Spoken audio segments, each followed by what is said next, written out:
28 ہفتوں کے بعد بچہ پیٹ سے مردہ پیدا ہوا، اس کا کوئی جنازہ نہیں ہوگا۔ اذان کے بعد دعا ہاتھ کھڑے کر کے بھی مانگ سکتے ہیں، ورنہ بغیر کھڑے کیے بھی مانگ سکتے ہیں۔ اذان کے بعد صلاۃ و سلام جو پڑھتے ہیں وہ بدعت ہے۔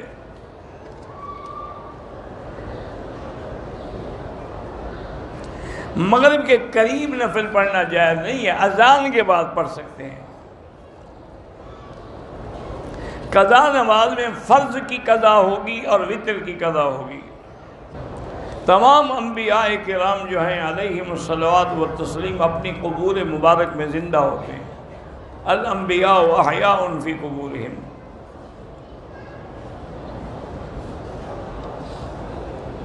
تین چار رشتے آتے ہیں لیکن فائنل نہیں ہوتے، تو آپ ایسا کریں کہ سورۃ الرحمن یا سورۃ توبہ کی آخری 2 آیات جو ہیں وہ بار بار پڑھ کے دعا مانگیں تو انشاءاللہ مسئلہ حل ہو جائے گا۔ بہرحال جو بدعتی ہیں ان کے پیچھے نماز نہ پڑھا کریں۔ جدہ سلیمانیہ میں رہتے ہیں تو ہم وہاں اپنے گھر سے احرام باندھ کے عمرے کے لیے آ سکتے ہیں۔ فون پر نکاح نہیں ہوتا۔ قضا نماز اسی طرح پڑھیں گے جیسے ادا پڑھتے تھے۔ سید حسن کی طبیعت خراب ہے، اللہ شفا عطا فرمائیں۔ دوران طواف حتیم میں داخل ہونا منع ہے، طواف باطل ہو جائے گا۔ پتہ نہیں کیا ہے، ایک جوانی کی حالت میں ایک لڑکی کو بھگا کے لے گیا، والدین کی اجازت کے بغیر شادی کر لی، ابھی اس کے بچے بڑے ہو گئے اور وہ آدمی فوت ہو گیا اور بڑی بیٹی کا رشتہ آیا ہے، کیا وہ بیٹی شادی کر سکتی؟ کیوں نہیں کر سکتی؟ اس بیٹی کا کیا قصور ہے؟ بڑی بیٹی کا تو کوئی قصور نہیں نا۔ حرم میں اگر ٹیک لگا کے آنکھ لگ جائے تو وضو ٹوٹ جاتا ہے۔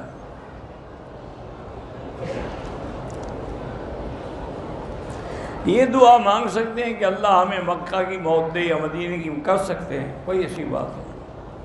امریکہ میں ہم رہتے ہیں، بچوں کی اصلاح کے لیے قرآن پاک میں ہے جو دعا ہے وہ جو ہے اس کو تلاوت کیا کریں، اور اللہ رب حب لی من لدنک ذریۃ طیبہ انک سمیع الدعاء، اور اسی طرح اصلح لی فی ذریتی انی تبت الیک وانی من المسلمین۔ احرام کی نیت میقات سے کی، مدینے سے مکے آئے، رات کو عمرہ کیا، نمازیں آئیں، وضو کرنا پڑا۔ میں نے اوپر سے بڑا حجاب لیا تھا، وضو کے دوران سر کی ٹوپی نہیں اتاری اور ہاتھ گیلا کر کے ٹوپی کے اوپر سے مسح نہیں ہوتا، وہ آپ کا وضو ہی نہیں ہوا۔ میری عمر 22 سال ہے، میں کسی 15 سال کی لڑکی سے شادی کر سکتا ہوں؟ کر سکتے۔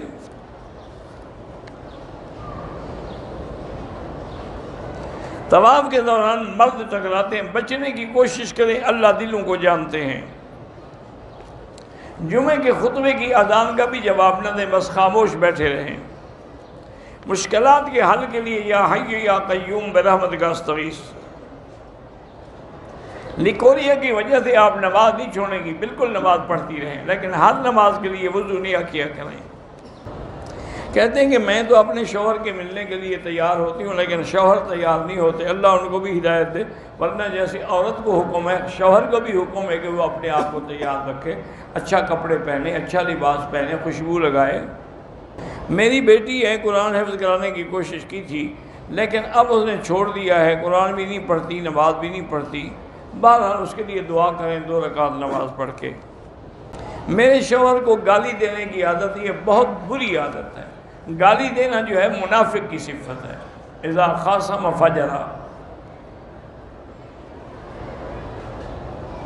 بہرحال آپ اللہ سے دعائیں کرتے رہیں کہ اللہ آپ کو دوبارہ عمرہ اور حج نصیب فرمائے۔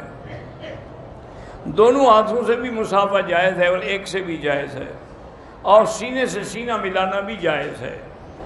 اگر میں 3 بیٹے ہیں 1 بیٹی ہے، ان کا عقیقہ کروں، اگر گائے لے کے کروں ٹھیک ہے، 7 بکریاں اس میں ہوتی ہیں۔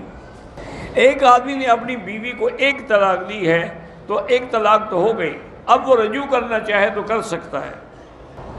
کہتے ہیں جی آپ کے پاس ایسے غلط سوال بھی آتے ہیں تو جواب نہ دیا کریں، ٹھیک ہے انشاءاللہ کوشش کریں گے۔ بہرحال گزارش یہ ہے کہ اگر کوئی دیوبندی ہے اور اس نے حضور پاک کی شان میں یا اولیاء اللہ کی شان میں گستاخی کی ہے تو مجھے وہ کتاب لکھ کے دکھائیں کون سی کتاب ہے۔ باقی جو بریلوی حضرات جو ہیں اور جو شرک کرتے ہیں ان کا شرک تو لکھا ہوا ہے، ہر مسجد میں لکھا ہوا ہے یا اللہ یا محمد یا حسین، بہت کا لکھا ہوا واضح ہے سامنے، غیر اللہ کی ندا شرک ہے۔ یا غوث یا عبد القادر جیلانی، اس سے بڑا شرک کیا ہوتا ہے؟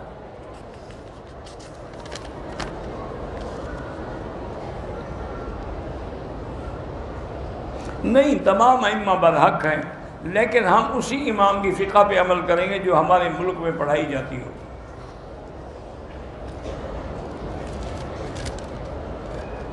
اگر ہمارے ہاں کوئی صحیح امام کی مسجد نہ ہو تو اپنی جماعت کریں۔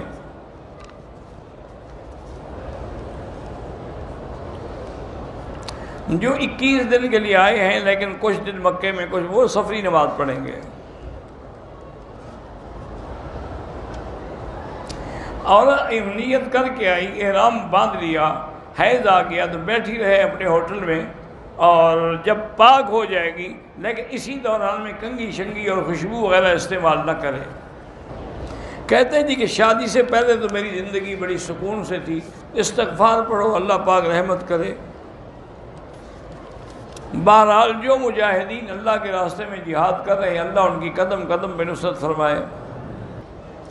مجھے جب قرآن پڑھتے ہیں یا دین کی بات ہو تو نیند آتی ہے، بہرحال شیطان چاہتا ہے کہ آپ نہ سنیں، تنخواہ بھی ہے لیکن برکت نہیں ہے تو استغفار پڑھا کریں۔ لوگ جو قبروں پہ پھول چڑھاتے ہیں یا پانی ڈالتے ہیں ناجائز ہے، بدعت ہے۔ قضا نماز پڑھنی پڑے گی، توبہ سے معاف نہیں ہوگی، توبہ کر لیں پھر نماز بھی پڑھیں۔ حضور پاک کی جب نمازیں قضا ہوئی ہیں تو آپ نے قضا بھی پڑھی ہے، ورنہ فرما دیتے بھی توبہ کر لو۔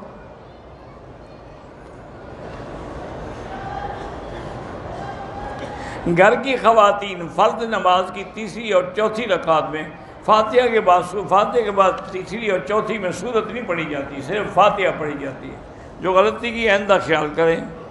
اللہ ہر مسلمان جس کی اولاد نہیں ان کو اولاد صالح عطا فرمائے۔ اگر عورتیں ہوٹل کی مسجد میں نماز پڑھیں ٹھیک ہے، جائز ہے۔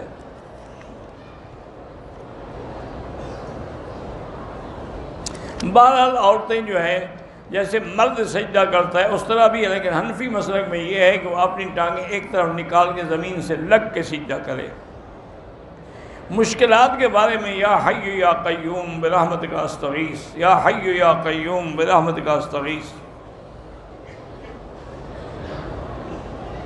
مفتی اعظم گجرات حضرت مفتی احمد صاحب بیمار، اللہ شفا عطا فرمائے۔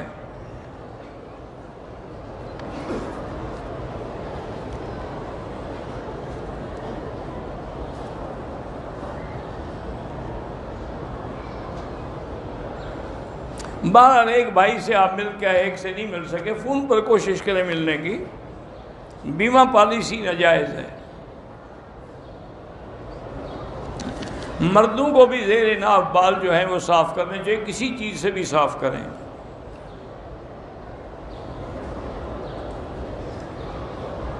عمرے کے لیے مگر قافلے والے نے میری ماں کے ویزے میں کسی اور کو بٹھا دیا، ہمیں ایئرپورٹ سے واپس کیا، دم تو دینی پڑے گی کہ آپ کو احرام میں روک دیا گیا۔ احرام عمرے میں طواف الوداع نہیں ہوتا۔ اگر بلڈنگ ہے بینک والوں کو کرائے پہ دے سکتے ہیں، کرایہ تو حلال ہے آپ کا، لیکن بہتر یہ ہے کہ بینک کو نہ دیں۔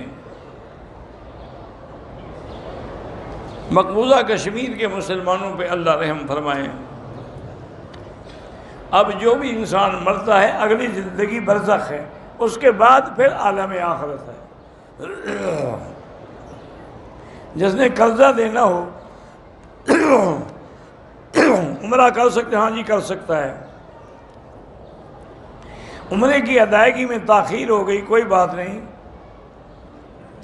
اگر عمرے کے احکام پورے نہیں ہوئے اور احرام اتار دیا یا حل کرا لے پھر دم پڑ جائے گی۔ شادی کو 4 سال ہوئے اولاد نہیں، اللہ سب جو ولد ہیں سب کو اولاد عطا فرمائے۔ اگر عمرے میں ہم نے طواف اور صفا مروہ کر لیا اور ٹائم ہے ابھی حل نہیں کرایا تو وہ نفلی طواف کر سکتے ہیں، ہاں کر سکتے ہیں۔ بیوی بلا وجہ لڑائی کرتی ہے 2 رکعت نفل پڑھ کے اس کے لیے دعا کیا کریں۔